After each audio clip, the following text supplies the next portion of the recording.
भइल बा। असो होली में देवर तो छिनार भइल बा।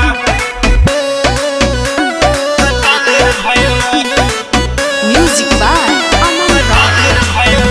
असो होली में देवर तो छिनार भइल बा।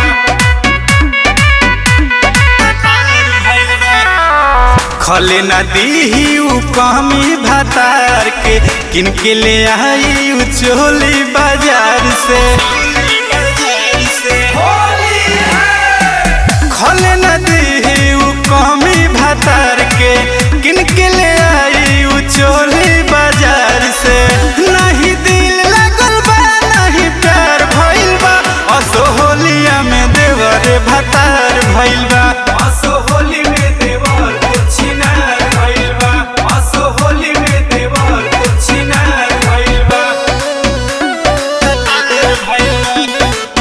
Music by Aman Rock.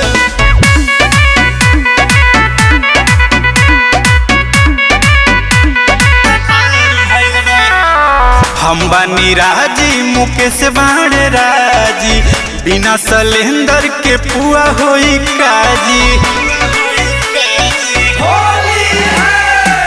हम बानी राजी सुजीत बाण राजी बिना सलेंदर के पुआ होई काजी।